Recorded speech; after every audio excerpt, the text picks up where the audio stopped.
جب شہادتیں ہو گئیں، جب اہل بیت کے گلشن کو اجاڑ دیا گیا، جب سیدہ فاطمہ کے شہزادوں کو شہید کر دیا گیا، تو ملعون یزید نے حکم دیا کہ پہلے اس قافلے کو کوفہ لے جایا جائے، وہاں کچھ دن قیام کرایا جائے، پھر دمشق میں یعنی میرے دربار میں لے جایا جائے۔ پھر ابن زیاد میدان کربلا کا قافلہ لے کر کوفہ میں چلا گیا، کئی دن اس نے قافلے کو کوفہ میں قید رکھا۔ پھر یزید نے حکم دیا کہ اس قافلے کو دمشق میں لے آؤ۔ صرف کربلا میں ایک ہی مرد بچے تھے، حضرت امام زین العابدین، جو اس وقت بیمار تھے۔ یزید نے حکم جاری کیا کہ اب قافلے کو میرے دربار میں لایا جائے۔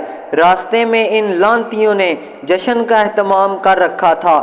بدبخت یزید نے حکم دیا، جس راستے سے گزرنا ہے میری فتح کا جشن مناتے ہوئے آنا ہے، باجے بجائے جائیں، شادیانے بجائے جائیں۔ جب اسران کربلا کا قافلہ دمشق شہر لے جا رہا تھا تو راستے میں یزیدی لشکر کے پاس پانی ختم ہو گیا تھا، جو اس وقت لشکر تھا، تو اس نے کہا کہ یہاں پر پڑاؤ کیا جائے۔ اس لشکر کے لیے اعلیٰ خیمہ لگایا گیا، اور اس بدبخت نے کہا کہ رسول اللہ کی شہزادیوں کو یہاں دھوپ میں کھڑا کیا جائے۔ نعوذ باللہ من ذالک، رسول اللہ کی شہزادیوں کو کھلے میدان میں، کھلے آسمان کے نیچے سخت دھوپ میں بٹھایا جائے۔ حضرت سکینہ سلام اللہ علیہا، جن کی عمر ابھی صرف 4 سال تھی، ان کو گرمی محسوس ہوئی تو انہوں نے دیکھا کہ کچھ جھاڑیاں ہیں اور ان جھاڑیوں کا تھوڑا سا سایہ زمین پر پڑ رہا ہے۔ حضرت امام حسین کی بیٹی حضرت سکینہ سلام اللہ علیہا، آپ نے مٹی کا تکیہ بنایا اور اس پر آرام فرما ہو گئی، یہاں تک کہ پانی بھی آ گیا۔ یزید کے قافلے کے امیر نے کہا کہ چلو ابھی قافلہ دمشق کی طرف روانہ ہو رہا ہے۔ حضرت امام حسین کا سر جس نیزے پر تھا، نیزہ جس کے ہاتھ میں تھا، اس کے ہاتھ سے گرا اور زمین میں نصب ہو گیا۔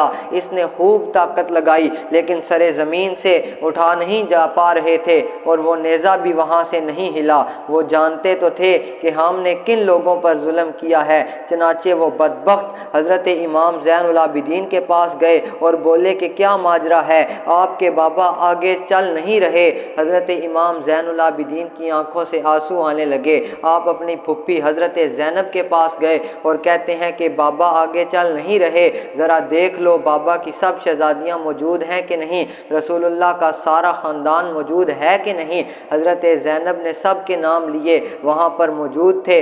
آخر میں حضرت سکینہ سلام اللہ علیہا آپ کا نام لیا، مگر حضرت سکینہ کا جواب نہیں آیا۔ پھر حضرت زینب پریشان ہوئی کہ میں امام حسین کو آگے کیا منہ دکھاؤں گی کہ میں ان کی بیٹی کے چند دن بھی حفاظت نہ کر پائی۔ آپ پیچھے کی طرف دوڑی، جہاں پر پڑاؤ کیا وہاں تک دوڑی۔ جب اس مقام پر پہنچ گئی تو وہاں دیکھا کہ رات کا اندھیرا ہے۔ ایک نقاب پوش عورت حضرت سکینہ کو سینے سے لگائے ہوئے تھا۔ حضرت سکینہ رو رو کر اپنی میٹھی آواز میں عورت کو کربلا کی دردناک داستان سنا رہی ہیں۔ حضرت زینب فرماتی ہیں کہ وہ عورت واقعہ کربلا سنتے روئے جا رہی تھی۔ حضرت زینب فرماتی ہیں میں نے اس عورت کو مخاطب کیا اور کہا کہ اے عورت، تیرا شکریہ، تو نے ہم کے دیووں کی بیٹی کو رات کے اندھیروں میں سنبھالا، اور تو مہربان عورت کون ہے جس نے مہربانی کی؟ سیدہ زینب سلام اللہ علیہا، آپ نے فرمایا اس عورت نے منہ سے جب کپڑا ہٹایا اور کہا کہ زینب بھول گئی ہو میں تمہاری ماں فاطمہ ہوں، جب حسنین کے سینے پر سونے والی سکینہ اس جگہ پر اکیلی رہ گئی تھی تو مجھ سے قبر میں دیکھا نہیں گیا اور میں آ گئی۔